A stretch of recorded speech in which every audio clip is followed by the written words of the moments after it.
You came here by bike, right? Yes. What's the story behind that? So, when I was younger, I used to cycle quite a lot. We used to, I had a friend of mine at secondary school, and after school, we used to grab the bicycle and drive from Birkirkara to Rabat almost every day. So, obviously, there were a lot less cars on the road. This was, let's say, 15 years ago. And so I fell in love with cycling. I kept on cycling on and off since then. And I continued training physically, doing everything else but cycling for quite some Okay. time. Recently, in the past 2 years, I had an injury and I couldn't run anymore. Probably will tap into training and running and what I did back then. And as a way of finding another sport that I can do, my doctor told me that I could cycle, so I thought to myself, okay, I want to buy a bicycle. I bought a bicycle, and I started cycling almost every day for quite a while now. Okay. And now I even took it a step further to cycle to work. I was listening to another podcast, and there was a young guy, a bit younger than I am, and he was explaining like we sometimes make a lot of excuses why not to do a thing instead of finding the right reason of why to do something. And I was thinking to myself, yes, I could cycle to work. We do have short distances. I don't cycle to the same client or to the same place every day, which is an opportunity and also a bit of a challenge in itself. And now I haven't like I haven't used my car in the last couple of weeks, like last 2 weeks. Okay. So yeah, today I cycled from Zebuch to Imrihel and from Imrihel to Cordine, and now from Cordine back to Zebuch after we finish. Quite a long way ahead then. Yeah, but it's about 8 or 9 kilometers, which would take me probably 30 minutes, 35 minutes, It's something quite like it's quite a long cycle. Yeah, it's well, it's quite a long cycle, but it's still 30 minutes. So if I had Yes. to get a car ride, if I had to drive myself from Cordine Yes. to home, it would still take me a good 15, 20 minutes.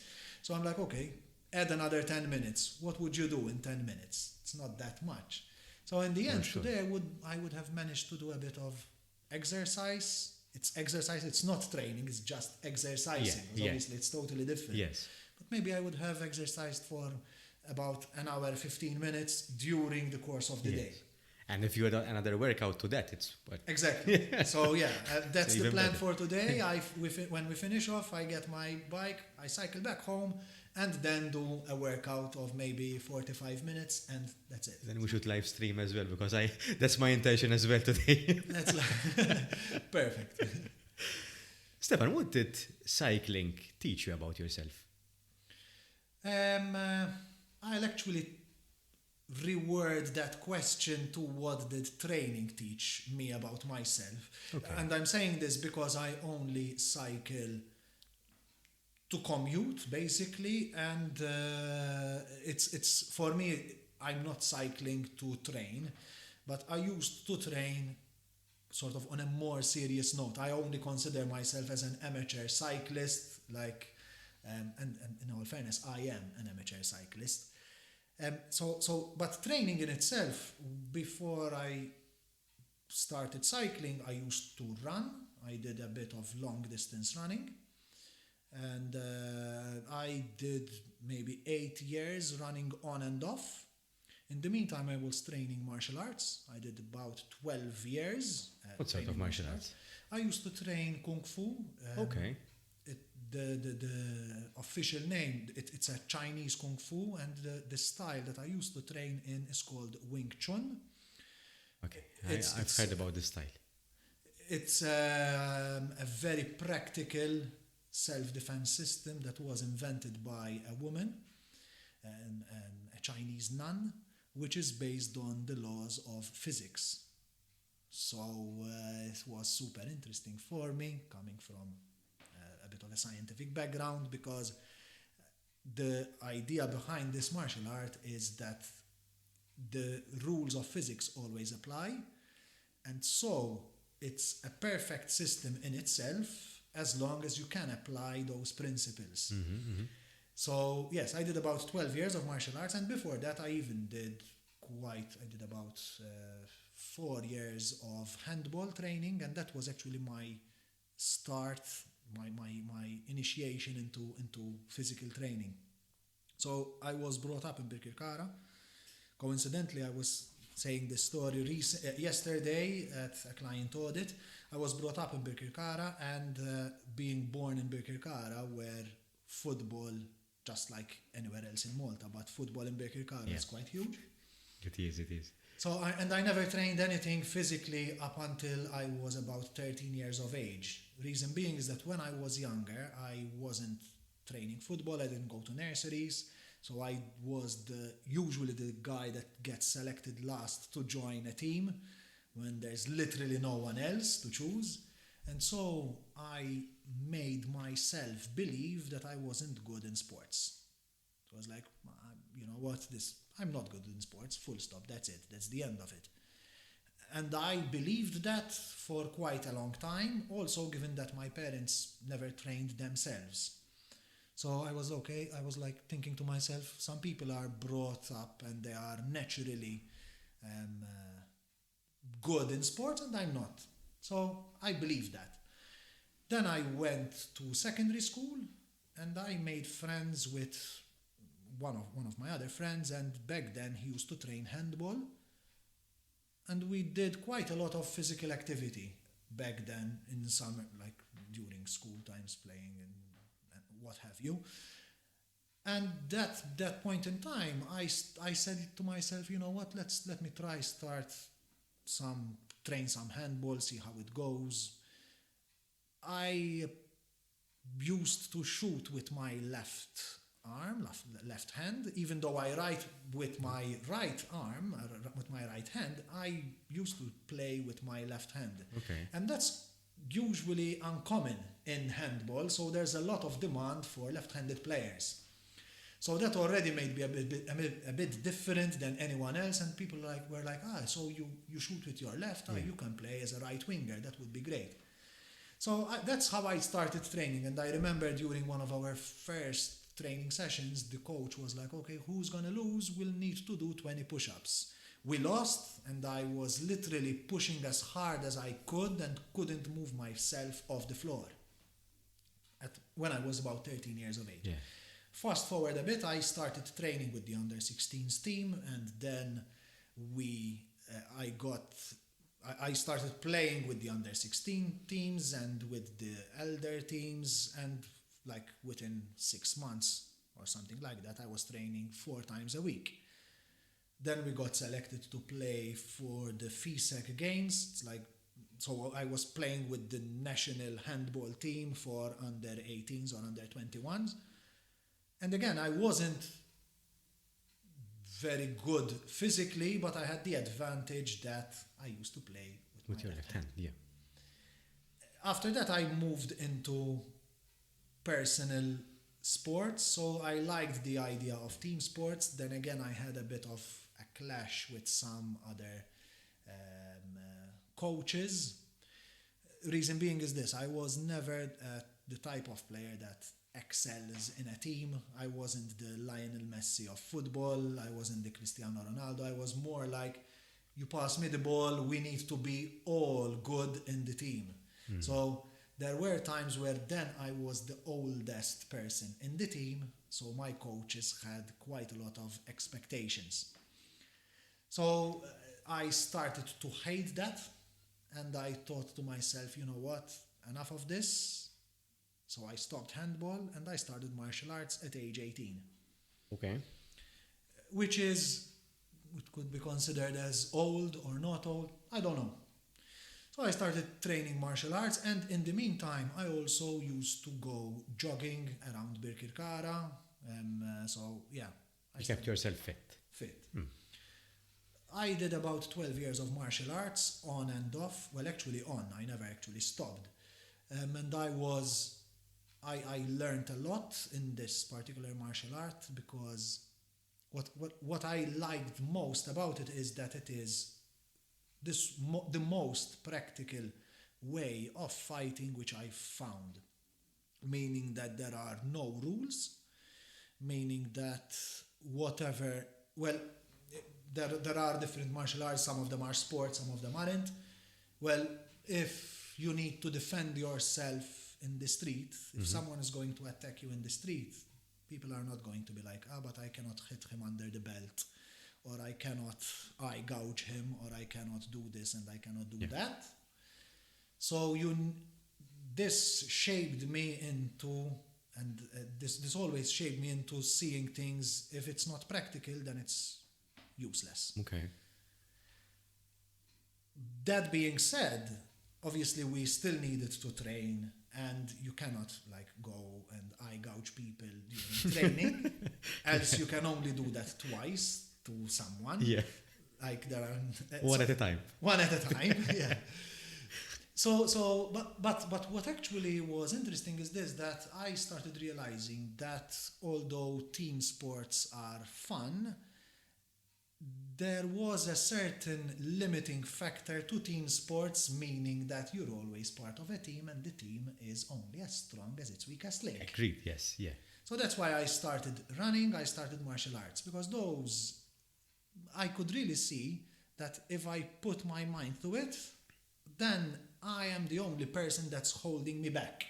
So what I'm hearing is that you found it more effective to be on your own. Yes. Okay. And in fact, compared to, for example, other people that used to, I don't know, train football, for example, there's always this mentality, the players against the coach. So the coach goes like, okay, you need to do 10 laps around the football court as a warm-up. Okay, we'll count 8 and hope that he doesn't notice. Yeah, but who are you cheating? You're cheating yourself. So that's how I always saw things. I don't train because my coach tells me to train. Mm-hmm. That with also being self-motivating. So I found that again, in martial arts, I got frustrated a couple of times. Why? Because, for example, if I had done 2 years of martial arts training, and on a particular evening you would come, it's your first training session, but you did, 6 years of playing football. Mm-hmm. So you are physically very fit. And I did 2 years of martial arts, and you punch me and you hit me. So I might be like, whoa, why is this happening? It shouldn't be like this. Because I've done this for longer than you have. Whereas it's pretty simple. If you as a person, which means your physical training, your ability to find empty spaces, whatever, if you could hit me, then it's not your fault that you could hit me. It's my fault that I couldn't defend it. And that's how this martial arts system helped me see things with a certain perspective. It's like this. The physics is always there. It's always going, the rules of physics won't bend for you. If it's not working, it's your fault, not the attacker's fault. Mm-hmm. Mm-hmm. And that's a perspective of how I sort of started to see aspects in life. Some of the principles of this martial arts are so vague and they are so applicable to not only the martial arts, like to life itself. First principle was, if the way is clear, go forward. It's a very vague principle. If the way is clear, go forward. Okay. In this practical martial arts, that means that what's the simplest way to go forward? It's literally stepping forward. It's literally punching forward. So I won't punch you with a roundhouse punch, which needs to go around. Mm-hmm. I'll punch you straight from my chest. The shortest distance between me and my opponent is the straight line. Mm-hmm. So my punch would go literally from here to your face straight. That means that in life, if there's an obstacle, first thing I need to go is to go straight to that obstacle. Second principle is, if the way isn't clear, stick to your opponent. So if I couldn't go straight and there's a force which is bigger than mine, then I need to stick to my opponent, stick to the problem. Mm-hmm. So again, what's interesting is this, that during the first couple of years of martial arts, you are there to learn how to fight, or that was my motivation. Yeah, I wanted to learn how to fight. The more you learn the martial arts, the more you learn how not to fight. Yeah. And the most interesting aspect of it is that the best martial artist is the one that never fights. So even in the way that if you're in a bar and somebody, I don't know, hits you over the shoulder, or the simplest thing to do is, well, what are you going to do? You could either tell him, move out of the way, or you could just keep on walking. Yeah. Avoid the fight before it even happens. But Yeah. he might turn around and say, oh, well, what? And then in that case, you'll go, well, no, I don't want to fight. I really don't want to fight. And obviously, there's a big difference between what you might be saying and what you might be doing than what you are actually doing. Mm-hmm. So I might be saying, no, I don't want to fight. But in all fairness, my hands up here, Yeah. although they are empty because they are not threatening, if I go like, I don't want to fight, he's going to, no, I don't want to fight, but this is my guard, which is the same guard, which are the same punches that you're going to use. Yeah. But if from here my opponent is going to try, or this guy is going to try to do anything which is funny, literally, go forward. Even if you don't know how to fight, if you just move forward and put your hand in this guy's face, he'll be like, whoa. And some people don't expect you to come forward. Yes. Yeah. So In fact, that's one of the hardest principles to ever learn. That you're seeing someone who's going to punch you, and your best defense is not to go back and not to block, but it's actually to move forward. Even if you just step forward without lifting your arms to block, you're going to startle the other person because that's not what he's expecting to see. That's right. So yeah, that was part of my journey. I started training martial arts after that. During that period of time as well, I started running more regularly.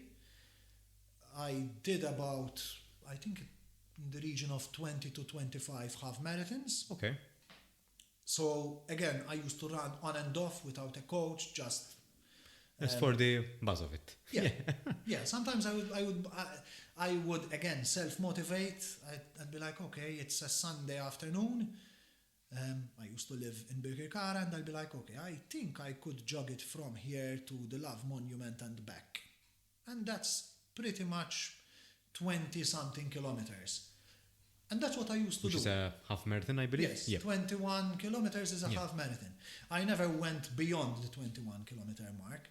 So I started doing that on and off. And after the martial arts group that I was training with, it died, it had its natural course and it sort of fizzled away, I transitioned into running. Okay. And I joined a running club, I had a running coach, and I started training more regularly. At that time, I quit smoking. So yeah, mind you, I used to smoke Okay. quite a lot, maybe 10 cigarettes every day or something like that. Half a packet? 5 Yeah. and 10 Yeah. cigarettes every day. But at that point, then I quit smoking and I started training more. And running more and more regularly, and then again, running is highly addictive in the sense that it's very easy to measure your own progress compared to martial arts. For sure. So again, in martial arts, what could I use to say I'm improving and I'm not improving? There's no metric really, other than the grading to progress, yeah? The grading itself, yeah, but again, the grading is a bit of, might be misleading. Reason being is this: when this particular martial arts, and a lot of the martial arts were adopted in Western civilization, a grading system was created so that you could classify the whole system, because this is a system, it has a start and an end. But the grading itself meant that you would have known, or you would have been taught a principle or a set technique. of techniques, yeah. Now, the problem with that is that to learn techniques, you need to pay money, like everything in Yes. life. So you pay money to learn techniques, okay? But the fact that you are taught a technique doesn't mean that you have learned the technique. And there's a huge difference between learning the technique, meaning I know what I need to do, as in my brain knows how my body needs to react. Yeah. There's a huge difference between that and your body naturally reacts the way it should react. And to bridge that, you need training.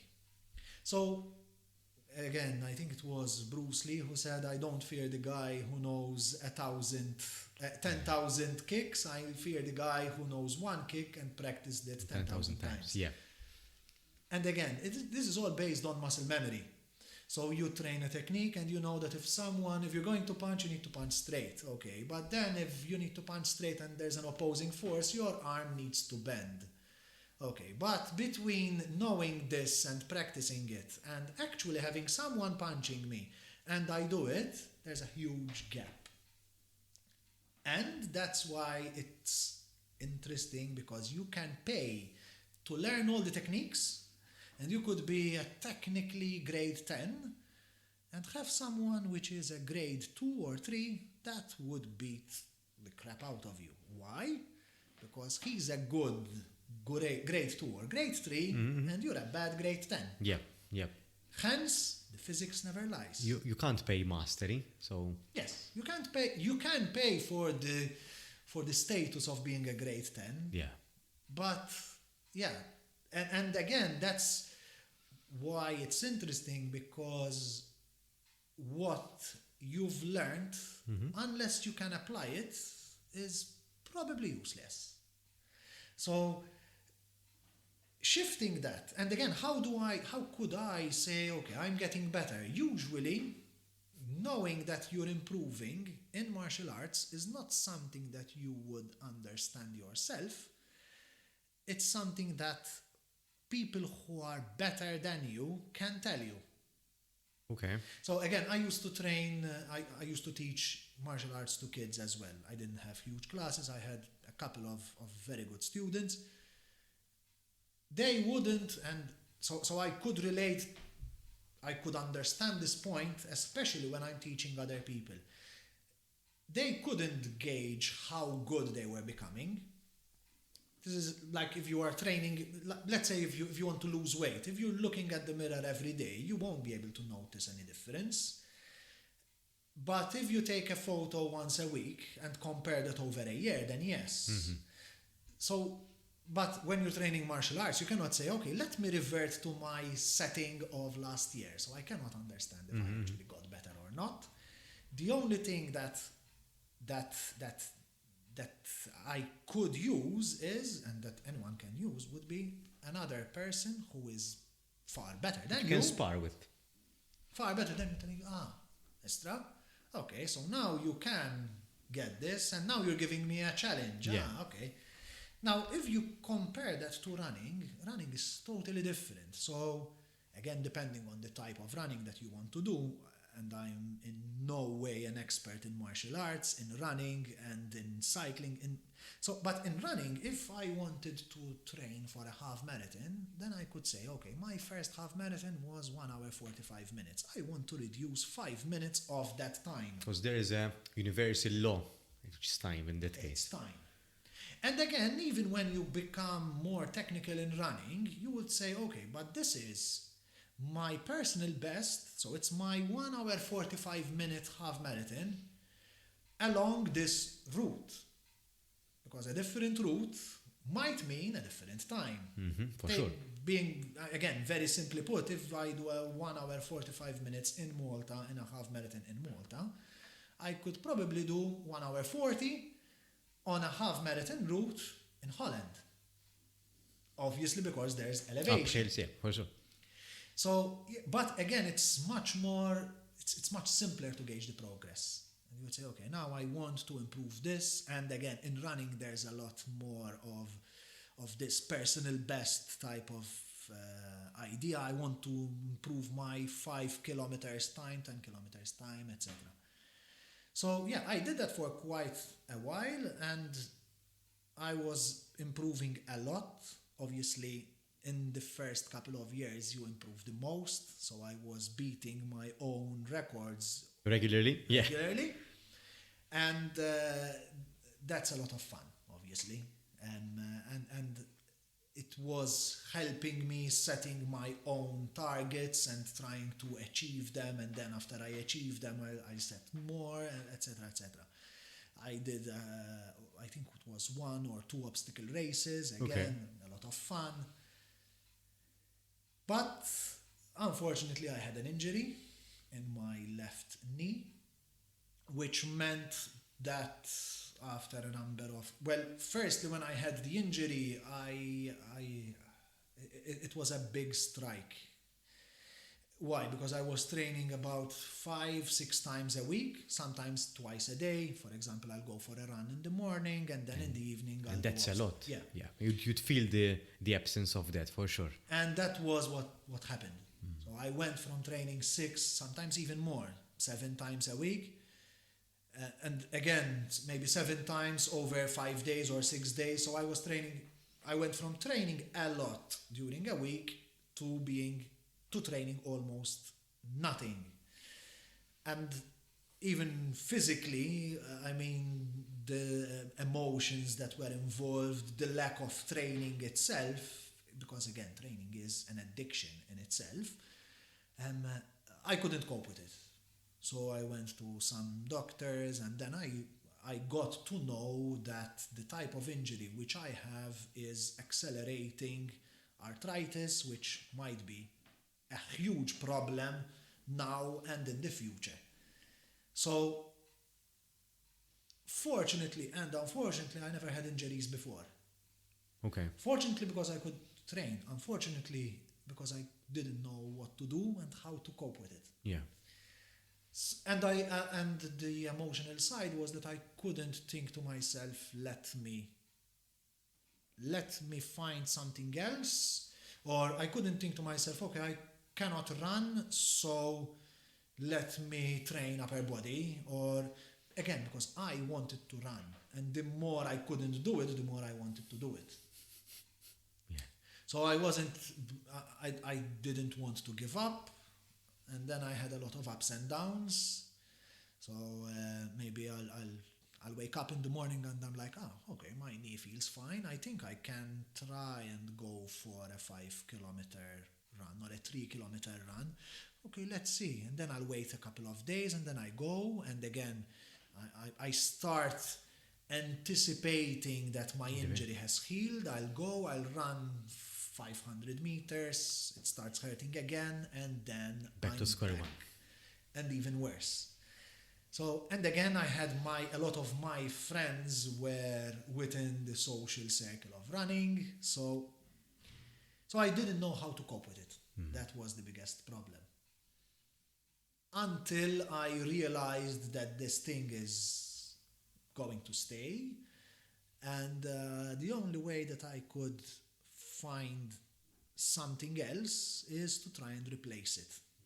What did it take for you to get to the bottom of it, sort of to accepting that this is going to stay? Well, I was in denial for quite a long time, and probably I might still be in denial because, well, actually now I forgot the way running made me feel. Because again, I was addicted to the way running makes me feel. And it took a long time for me to realize that, and it was actually an active decision, because the doctor told me, well, you could try running, we could try this, we could try that. And I said, aren't you a doctor? Isn't this science? Yeah. How come you are telling me we could try this and that as if this is trial and error? And then he told me, well, this all depends on how much you love running, sort of, if you want to continue doing it or not. Well, again, if my life depended on running, then I would run. if my job depended, if I didn't have any other source of income except for running, then I probably would have continued running. But then I started thinking to myself, and this is way before I became a father, I was thinking to myself, okay, I am 33 years of age with the possibility of having arthritis, let's say, at age 40. Let's say, just putting it, inventing a number. So that would mean that if I have children, I might not be able to play with them. And how is this going to impact my whole life? Because this is, at that stage, it would become, obviously, it would have a big impact on all aspects of my life, not just running. So I thought about it, and I was like, you know what? Although I love running and it is a huge part of my life right now, I'm not willing to jeopardize what might happen because I am too stubborn. And again, I am very stubborn. But I was like, you know what? Let me find something else. Let me reinvent myself. And again, this is one of my current struggles. When I used to train martial arts, I used to train, well, in martial arts, the way that I trained, and at the level that we trained, we didn't train to become, to earn a higher grading. Usually that's done for the first couple of years. Okay, you want the glamour, you want the grade. All right, that's nice. But at one point, you continue training martial arts because you want to continue improving on what you've already learned. Yeah. Again, in martial arts, I started training because I wanted to learn how to defend myself. I wanted to learn how to defend myself, and I wanted to learn how to fight. And those got me maybe to the first 2 to 4 years as a motivation. And then you start realizing, okay, now I'm not training to defend myself anymore. Because, again, not being arrogant about it, because that's a huge lesson in itself. The moment you become arrogant about it, it becomes a problem. It becomes a weakness. But I was like, okay, now I'm not training to defend myself anymore. Come on, I've been doing this for 12 years. If a guy tries to fight with me in a bar, You can handle it. I can probably handle it. Obviously, being aware that he might have done, 20 years of MMA fighting. So, yeah. But I can handle that scenario. So that's how martial arts transformed itself for me, to continue training to improve myself and become a better martial artist. So in running, it was, okay, I want to train to improve my previous times. Knowing that I hadn't peaked yet. There is an age in running in which you would naturally, physically peak.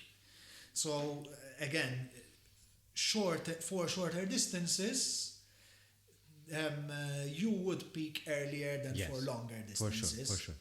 So you might have people who trained, the 100-meter race and then started going over longer distances to doing the 5K and then etc. But I hadn't reached that peak yet. And I was trying to improve on my own times. When that stopped, I couldn't find a good enough motivation for me to train. And that I've been struggling with, or I had struggled with for quite some time, meaning why should I train and what should I train? I think you've actually tackled the situation, I'm sure whether you tackled it knowingly or unknowingly, on two fronts, the way I see it, is that when you realize that by running every day or by pursuing your love for running, you might not be spending quality time with your children in the future, I think you saw it as not useful anymore. Yeah.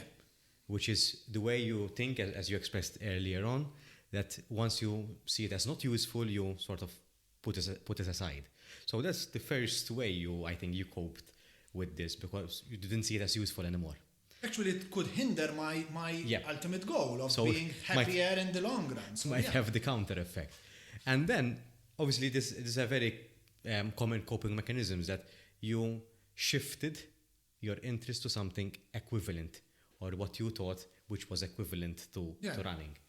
But the thing is this, for example, for cycling, it's a hobby of mine. I am in no way in the same sense competitively. So I was training running. Okay, I was, again, if you compare my performance in running, I was nowhere near the top 20% performers in running in Malta, let alone on a national scale. And the same thing could be said for martial arts and handball. But I was always driven to become better, and I was motivating myself in that way. But for cycling, I haven't found a passion yet. Maybe I'm doing it because, it's in a way challenging to myself. And recently I noticed, I heard a quote recently which was a bit of an eye-opener for me, which said something along the lines: don't train to have a pumped chest, don't train for six-pack abs, don't train for the summer body, train so that you could play with your kids and grandkids when you grow older. But again, when I was younger in this sense, I trained because I wanted to sort of make a name for myself in whichever sport. It's a phase you go through. Yeah. I mean, you grow old out of it, sort of. So I think it's a phase you go through, that you start thinking that you become someone famous or known for that, or renowned for that particular sport, but then it becomes sort of personal. It becomes, it's only for your own satisfaction and growth. Yeah. And right now I am noticing that I am getting back into the training routine. So again, cycling, when I cycle to my clients, it's not training. I get there on time, and it's just a little bit of exercise, meaning my heart rate never exceeds 140 beats per minute. So it's just exercise. But training, then it's a bit different. When you train, it's with intent. You have intent. Exactly. And I'm not training cycling, I'm training body weight or lifting weights, etc. And again, with no particular reason. I don't want to be 120 kilo guy with muscle mass with 3% or 5-10% body weight. I have no clue what I'm talking about. And that's not my motivation for the time being. I'm training because it makes me feel good. Yeah.